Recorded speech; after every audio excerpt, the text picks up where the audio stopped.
a morte do apóstolo Rina, infelizmente aconteceu domingo, eu vi gente assim, mas tem que ver, porque os pecados dele aí, que ele agredia a esposa, tem que ver como é que vai ficar isso aí. Bem feito. cara, eu vi gente assim, é a mão de Deus pesando sobre ele. Cara, que evangelho doente, né, cara?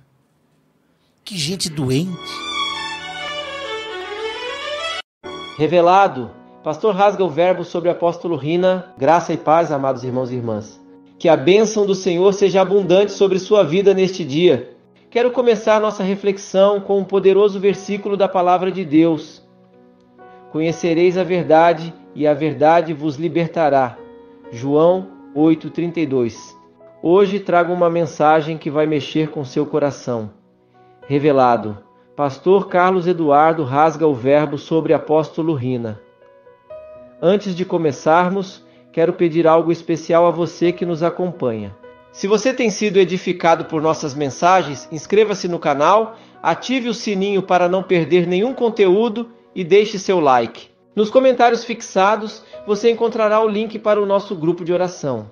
Estou ansioso para ler o seu comentário e saber como Deus tem falado com você através destas palavras. Sua interação é essencial para continuarmos a levar mensagens inspiradoras e transformadoras a cada vez mais pessoas. Sem mais delongas, vamos ao vídeo que o pastor Carlos Eduardo rasga o verbo sobre apóstolo Rina. Fique atento, porque o que ele compartilha traz reflexões profundas para todos nós. Não tem problema com a liderança da igreja. O meu problema é como nós estamos vivendo, que igreja somos e que líderes temos. Somos uma igreja saudável ou somos uma igreja doente? Que igreja somos? A gente celebra quem cai, cara. Isso é coisa de louco. A gente celebra quem cai. Eu vi agora, o Eduardo estava comentando também, eu vi, teve a morte do apóstolo Rina, infelizmente aconteceu domingo, eu vi gente assim, mas tem que ver, porque os pecados dele aí, que ele agredia a esposa, tem que ver como é que vai ficar isso aí. Bem feito. Cara, eu vi gente assim, é a mão de Deus pesando sobre ele. Cara, que evangelho doente, né, cara? Que gente doente. Tá igual os discípulos. Quem pecou? Ele é o pai dele pra ele nascer cego. Eu disse, não, vocês acreditam em maldição hereditária. Nem ele pecou, nem o pai. Isso aí é para manifestar a glória de Deus. Tem um propósito nisso aí. Cara, o apóstolo Rina, que eu não conheci pessoalmente, ele tem 560 igrejas, ou 540 igrejas, em 34 países. Está em 34 países a Bola de Neve? E são 534 igrejas. 560 igrejas. Ao redor do mundo. Mas vem cá, é porque teve muita gente que, antes da sua morte, veio criticando o apóstolo Rina sobre abuso de autoridade, sobre a questão com a esposa e tal. É até ruim falar isso agora, depois de uma morte tão recente. Só que o Rina, ele trouxe ele deixou um legado extraordinário. Ele alcançou vidas que as igrejas tradicionais jamais, talvez, nunca alcançaria. Ele alcançou Manos e Minas numa linguagem mais contemporânea e contextualizada, com uma prancha de surf como púlpito, que uma Assembleia de Deus talvez demoraria tempo para alcançar. Mas, como homem, também teve as suas falhas, como a nossa liderança da Assembleia Presbiteriana Batista então, tem suas que a gente falhas. precisa entender, que a gente precisa entender. Vamos lá. Ele deixou um legado, você falou. Sim. Ok, deixou um legado. E eu concordo com a ideia do legado. O que a gente precisa separar é o Rinaldo, não sei o quê. Seixas, do apóstolo Rina. Ah, não dá para separar. Dá. Dá para separar. Dá para separar. O que precisa entender?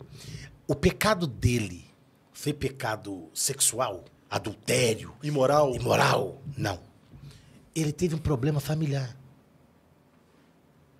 Que toda liderança tem. Parte encobre. O dele foi exposto. Isso foi exposto. Ele matou a igreja, abusou da autoridade? Não. Ele falou, eu estou fora.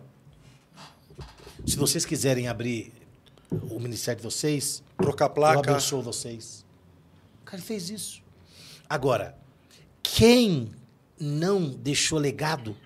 Quem deixou legado e não cometeu um erro? Olha o legado de Moisés, mas teria a rocha. Olha o legado de Arão, mas fez um bezerro.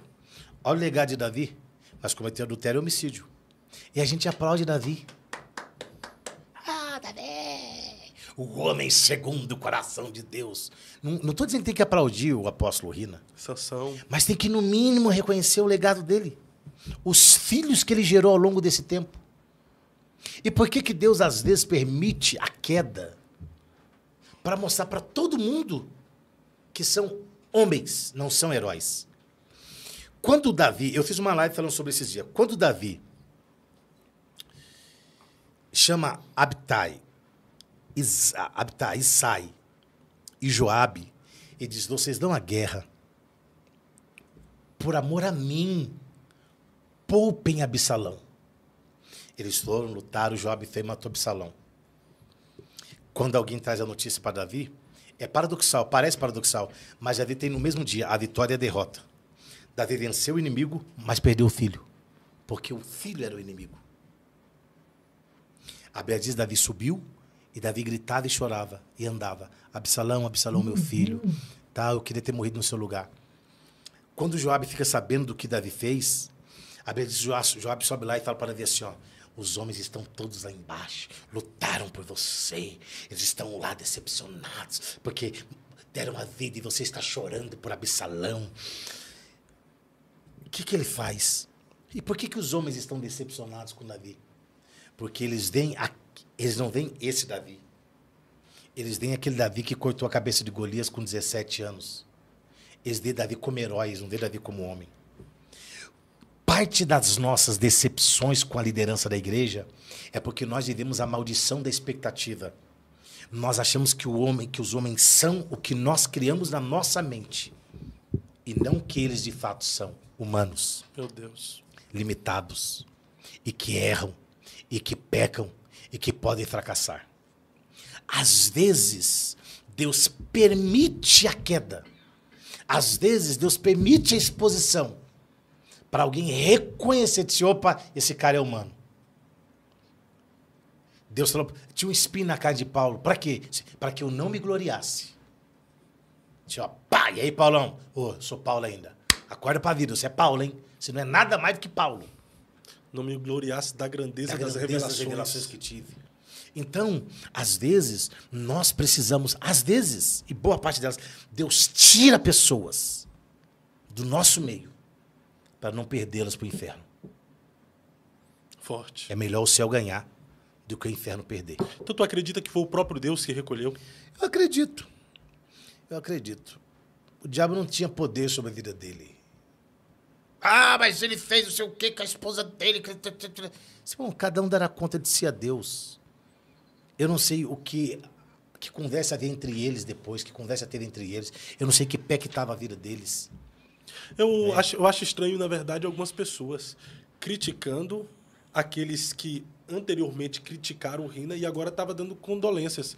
Você ser contra a atitude de alguma pessoa e criticar por essa atitude não anula você dar condolências para as pessoas e sentir e lamentar pela morte de uma outra pessoa. Não, isso é fato, sabe por quê? Porque a ideia, assim, ó, sobre abuso de autoridade.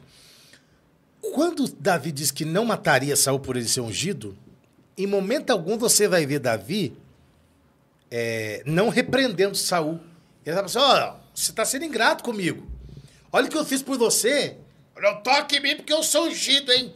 Usar esse versículo, não toqueis nos meus ungidos, como criar amor de proteção para abusar da autoridade. Porque Davi, mesmo Saul sendo ungido, ele não matou Saul. Ele não matou Saul. Mas ele expôs os erros de Saul. E quando Davi morreu, quando Saul morreu, ele disse que não cai orvalho sobre o monte de Gilboa. Acho que esse é o nome do monte mesmo. E que ninguém saia proclamando nas nações o que aconteceu. Porque um valente caiu em Israel. O que ele estava dizendo? Que ninguém saia por aí e fala assim, sabe, o Rina morreu, mas você sabe o que ele fazia? Ele agrediu a mulher dele. Ele tinha Não, que ninguém saia comentando. Que não chova mais naquele monte. E a história diz, e quem foi em Israel diz, que naquele monte, que Davi falou, acho que é o Monte Gilboa, até hoje não caiu uma gota d'água. Então, assim, se condoer com a morte de alguém, eu não sei, eu não vi. Eu vi o pastor Ciro Malafaia, vi o pastor Lamartine, que era amigo dele, vi o pastor Jorge Linhares, eu não vi o pastor Zé Wellington se pronunciar, não vi o pastor Samuel Ferreira se pronunciar, não vi outras autoridades Foram mais os pastores das church mesmo que... Não, mas aí não é church, né? Aí é um valente que caiu, né? Aí é um valente que tombou. Alguém que desenvolveu um excelente trabalho no reino, Aí é alguém que era do mesmo reino, embora tivesse uma outra visão, o final da visão era a mesma. E chegava tudo no mesmo lugar. O mesmo destino, almas, né? Reino, céu. Era o mesmo destino, cara. Então, assim, hoje, apontar os erros e esquecer o legado não dá. Mas dá para fazer a mesma coisa.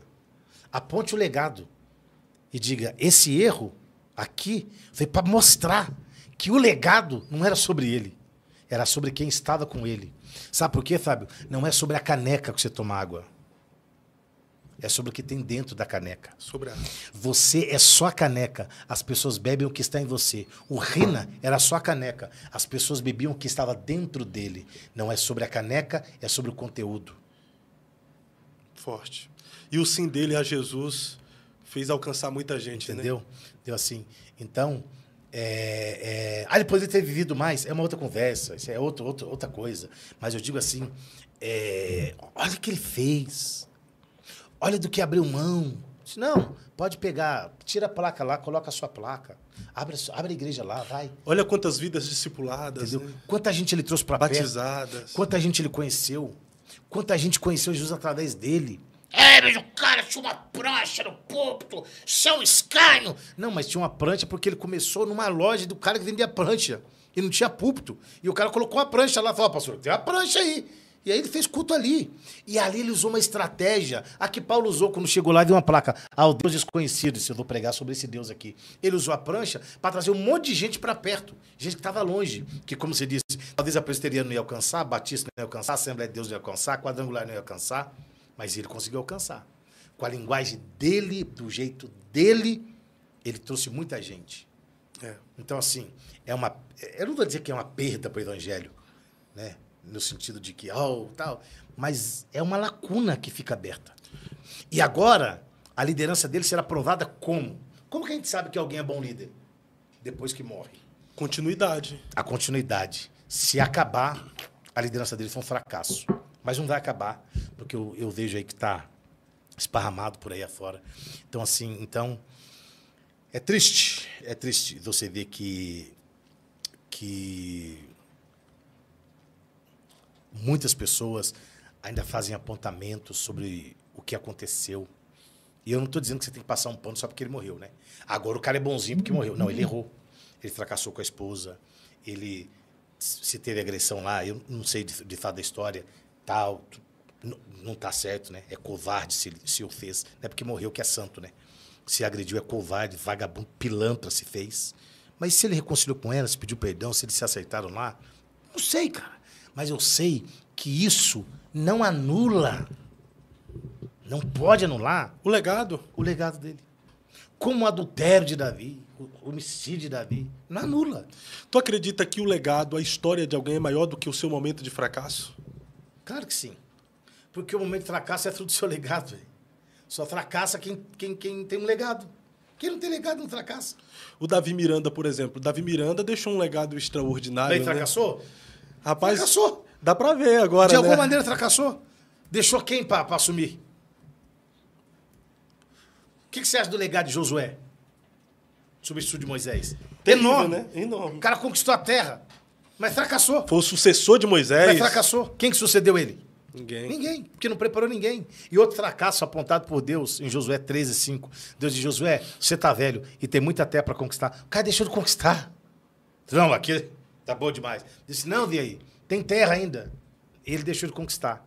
Ainda tinha muito, mas ele conquistou pouco. Eu sou o profeta pastor Marconi Silva e quero lembrar você de conferir os comentários fixados. Lá está o link para o nosso grupo de oração, um espaço dedicado para que você participe das nossas campanhas de fé e compartilhe seus testemunhos de vitória com outros irmãos e irmãs. Essa é uma oportunidade para que você e sua família cresçam espiritualmente, unidos na oração e na busca constante pela presença de Deus. A palavra nos ensina em Lucas 11:10, pois todo o que pede, recebe, o que busca, encontra, e aquele que bate, a porta será aberta.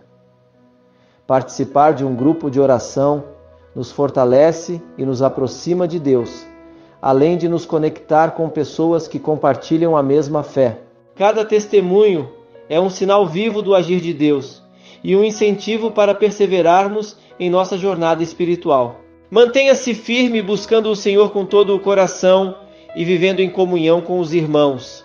Que a graça e a paz do Senhor estejam sobre você e sua família, abençoando e protegendo abundantemente. Até o próximo vídeo.